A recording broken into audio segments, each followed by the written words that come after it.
आज मेरा जन्मदिन है और मैं बस यही चाहता हूं कि डोनाल्ड ट्रंप सभी भारतीयों का वीजा रद्द कर दें, तुरंत भारत से निकाल दें, उनको डिपोर्ट कर दें, उनको निर्वासित कर देना चाहिए। ये है अमेरिका के राजनेता चैंडलर लैंगविन। इनकी एक पोस्ट से पूरे अमेरिका में बवाल मच गया है। लैंगविन ने भारतीयों को अमेरिका से निकालने की खुलेआम अपील कर दी है।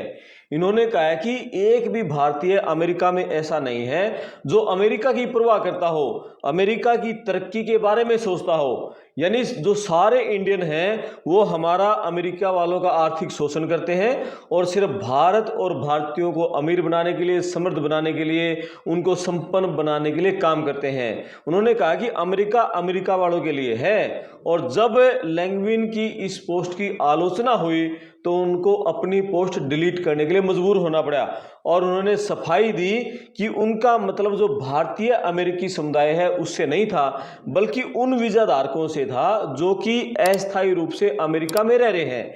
यानी जो यहाँ के सिटीजन नहीं है उनसे मतलब नहीं था। बोले मैं यहाँ जो अमेरिका में आके यहाँ के सिटीजन बन चुके हैं, मैंने टिप्पणी उनके बारे में नहीं की है। लेकिन भारतीयों के खिलाफ जहर उगलने में लैंगविन यही नहीं रुका, फिर जहर उगला उसने एक और पोस्ट डाल दी और उसमें कहा कि भारतीयों पर अमेरिका का फायदा उठाने का आरोप लगा दिया खुलेआम। और ये पोस्ट उन्होंने डाली थी जो हरजिंदर सिंह था ना, अपने इंडिया का, पंजाब का रहने वाला, जिसने फ्लोरिडा में एक ट्रक को गलत तरीके से यू टर्न किया था। 3 लोगों की हत्या का उनके आरोप है और जेल में उनके ऊपर केस चल रहे हैं। तो एक उसके ऊपर पोस्ट डाली, फिर उन्होंने 2 अक्टूबर को एक पोस्ट और डाली और उन्होंने कहा कि लैंगविन ने कहा कि खुलेआम, मतलब उन्होंने कहा था कि भारतीयों का वीजा रद्द कर दिया जाए। और उन्होंने ये कहा कि आज मेरा जन्मदिन है और मैं बस यही चाहता हूं कि डोनाल्ड ट्रंप सभी भारतीयों का वीजा रद्द कर दें, तुरंत भारत से निकाल दें, उनको डिपोर्ट कर दें, उनको निर्वासित कर देना चाहिए। और लैंगविन खुद यानी फ्लोरिडा से काउंसलर है, वो यानी पॉलिटिशियन है, काउंसलर है, ट्रंप की पार्टी से काउंसलर है, रिपब्लिकन पार्टी से। और उनको भारतीयों के बारे में जो ये विवादित टिप्पणियां की हैं, बहुत भारी आलोचना हो रही है। इंडियन जो बड़े पदों पर है वो आलोचना कर रही हैं, अमेरिकन आलोचना कर रहे हैं। और फ्लोरिडा की जो पाम बे सिटी काउंसिलर है उन्होंने भी उनकी जो टिप्पणियां की विवादास्पद, उनको फटकार लगाई और 3-2 के मत से उनको बैन कर दिया। यानी सिटी काउंसिल के जो सदस्य हैं, मेयर रोब मेडिना, उन्होंने कहा दिया काउंसिल की बैठक में कि हम सारे जो लोग हैं हम बिल्कुल खुश हैं और अमेरिका ऐसा नहीं है कि सिर्फ अमेरिका वालों ने बसाया हो, पूरे दुनिया भर के ख्याल आज़ाद विचारों के जो लोग हैं उनका बसाया हुआ अमेरिका है। हमारा एक झंडा है, एक बैनर है और अमेरिका के मूल स्वरूप का हिस्सा है हम सब।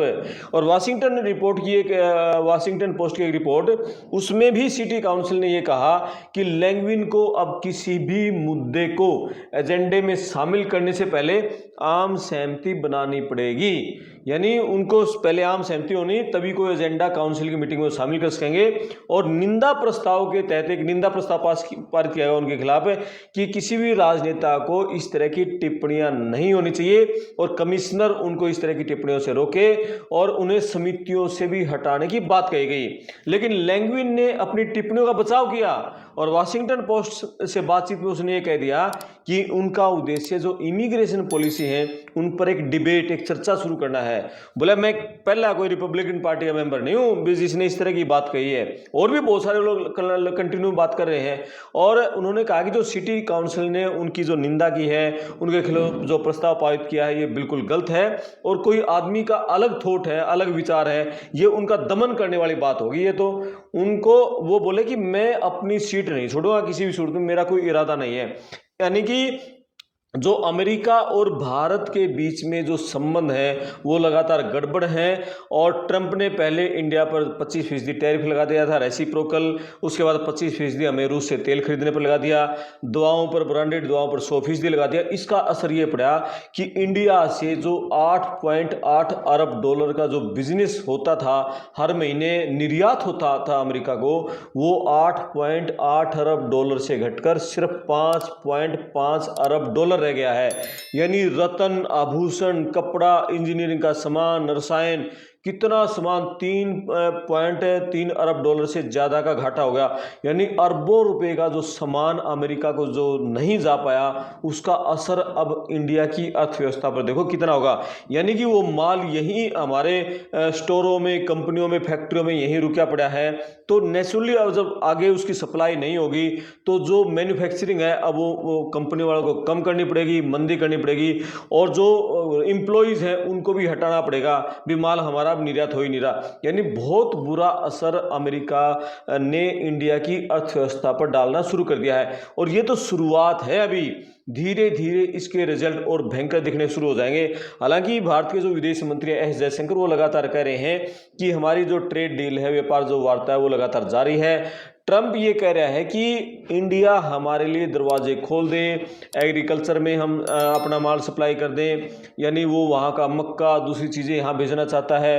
वो वहाँ के जो पोल्ट्री फार्म का जो है मीट है वो यहाँ इंडिया भेजना चाहता है। डेयरी प्रोडक्ट्स है वो इंडिया में भेजना चाहता है। यदि वो इंडिया में आ गए तो फिर इंडिया का जो किसान है वो बर्बाद हो जाएगा।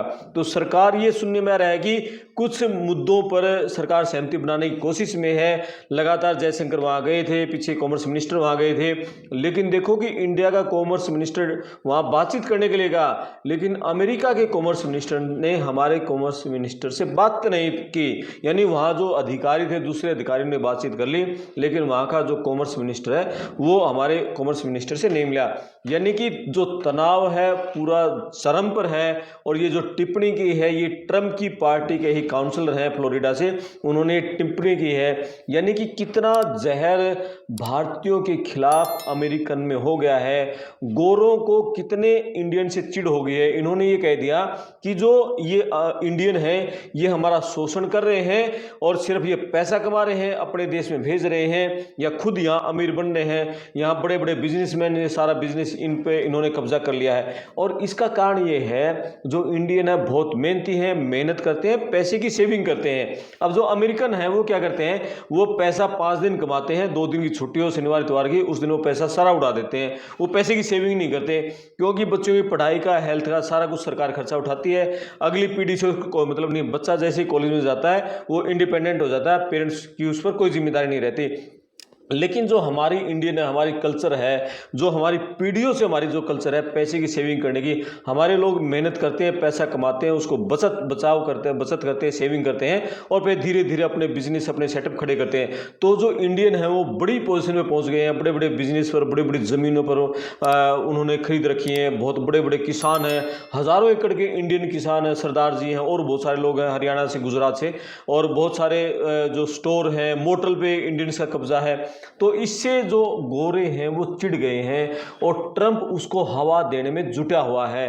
ट्रंप के हवा देने के कारण ही ये जो आम इस तरह के छोटे जो पॉलिटिशियन हैं, काउंसलर टाइप के हैं, ये भी अब इंडियंस के खिलाफ जहर उगलने लगे हैं। हालांकि बहुत सारे सीनेटर ने लगातार इंडियन के खिलाफ जहर उगला है। उन्होंने कहा कि जो H1B वीज़ा है वो इंडियंस लगातार उस पर 70% ले जाते थे, वो बिल्कुल बैन कर देना चाहिए। उन्होंने इंडिया की बहुत सारी कंपनियों से H1B वीज़ा की पूरी रिपोर्ट मांग ली है कि किस बेस पर आपने इंडियंस को इतना H1B वीज़ा पर बुलाया है। यानी भारतीयों के लिए हालात अभी सामान्य नहीं है। जो अभी इंडियन वहाँ रह रहे हैं बहुत संभल कर, सोच समझ कर रहें, किसी भी तरह की कोई गलती ना करें जिससे कि उनको नुकसान उठाना पड़े, क्योंकि ट्रंप प्रशासन है वो तैयार बैठा है भारतीयों के खिलाफ छोटी सी गलती पर भी बड़ा एक्शन लेने के लिए। तो इस वीडियो के बारे में आप अपने कमेंट्स करें, वीडियो को शेयर करें, चैनल को सब्सक्राइब करें। मैं आपका दोस्त करमपाल, धन्यवाद।